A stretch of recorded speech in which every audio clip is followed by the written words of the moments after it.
ತಾಲೂಕಿನ ತಲಾ 3 ವಿದ್ಯಾರ್ಥಿಗಳಿಗೆ ಪ್ರೋತ್ಸಾಹಕ ಧನವನ್ನು ಡಿಬಿಟಿ ಮೂಲಕ ವಿತರಿಸಲಾಗುತ್ತದೆ. ಮಕ್ಕಳ ದಿನಾಚರಣೆಯ ಈ ಶುಭ ಸಂದರ್ಭದಲ್ಲಿ ಅಲ್ಫಿಯಾ ಕೆಪಿಎಸ್ ಬಸವನಗುಡಿ ಶಾಲೆಯ 9ನೇ ತರಗತಿಯ ವಿದ್ಯಾರ್ಥಿನಿ. I am Lakshmi studying KPS. ಸುಮಾರು 200ಕ್ಕೂ ಹೆಚ್ಚು ಚಟುವಟಿಕೆಗಳನ್ನು ರೂಪಿಸಲಾಗಿದೆ.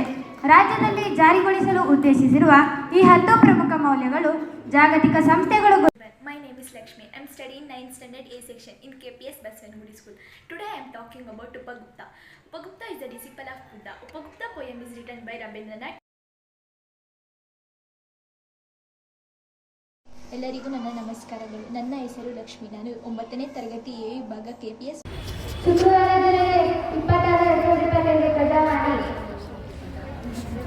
ವಿದ್ಯಾರ್ಥಿ ಆತ್ಮಹತ್ಯೆ ತಪ್ಪಿಸಿ 15 ಅಂಕಗಳ ಮಾರ್ಗಸೂಚಿ ರೂಪಿಸಲು ಟೇಬಲ್ ಟೆನ್ನಿಸ್ ಆಕಾಶ್ಗೆ ಪರಮಭಕ್ತಃ ಆಸೀತ್. तेन अनेकानि